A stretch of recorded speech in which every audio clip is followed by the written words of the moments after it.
Ma'am thank you. ಬಾಯ್. ಪಕ್ಕ ಕಳಿಸ್ತೀನಿ ma'am. ನೀವು ತುಂಬ ಇಷ್ಟ ಆಗ್ಬಿಟ್ಟು ಮತ್ತೆ ನನ್ನೇ ಕರಿಬೇಕು ಫೋಟೋ ತೆಗೆಸ್ಕೊಳಕ್ಕೆ.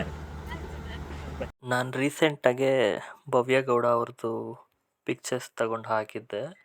ಸೊ ಅದು ಫುಲ್ಲು ವೈರಲ್ ಆಗಿಬಿಟ್ಟಿದೆ. 4 ಮಿಲಿಯನ್ ಹೋಗಿದೆ. ಯೂಟ್ಯೂಬಲ್ಲೂ ಕೂಡ ಹೊಸ ಚಾನಲ್ ಆದರೂ ಒಳ್ಳೆ ವ್ಯೂಸ್ ಬಂದಿದೆ. 3-4 ಲ್ಯಾಕ್ಸ್ ಹೋಗಿದೆ. ಸೊ ಮ್ಯಾಮ್ ನನಗೆ ಹೆಲ್ಪ್ ಮಾಡಿಬಿಟ್ಟವ್ರೆ ಅಂದ್ಬಿಟ್ಟು ಮ್ಯಾಮ್ನ ಖುಷಿ ಪಡಿಸೋಣ ಅಂತ ನಾನೊಂದು ಸ್ವಲ್ಪ ಲೈನ್ಸ್ ಬರ್ದೀನಿ ಕವನ ಥರ. ಸೊ ಅದನ್ನು ನೋಡಿ ಹೇಗಿದೆ ಹೇಳಿ ಮ್ಯಾಮ್. ಆದರೆ ನೀವು ನೋಡ್ಬಿಟ್ಟು ಚೆನ್ನಾಗಿದ್ರೆ ಕಮೆಂಟ್ ಹಾಕಿ.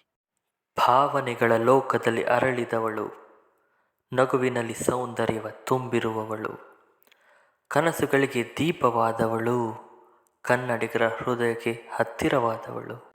ಕಂಡೆನು ಹತ್ತಿರದೆ ಅವಳನು, ನೋಡುತ್ತ ನಿಂತೆ ಅವಳ ಕಣ್ಣನು. ಮನ್ಮಥನೂ ಬೆರಗಾಗುವ ಸೌಂದರ್ಯ, ಹೇಗೆ ವರ್ಣಿಸಲಿ ಈ ಮಾಧುರ್ಯ.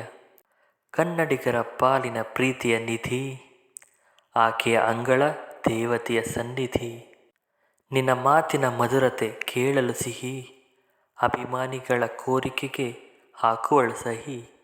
ಕಾಮನ ಬಿಲ್ಲನ್ನು ಮೀರಿಸುವ ಅಂದ, ಎಲ್ಲರ ಮನಸ್ಸನ್ನು ಸೆಳೆಯುವ ಚಂದ. ಮುಗಿಸಲು ಕವಿತೆಯ ಈ ಕವಿಯೂ ನೊಂದ, ಕವನದಲ್ಲಿ ತಿಳಿಸದೆ ತನ್ನ ಪ್ರೀತಿಯ ಕೊಂದ.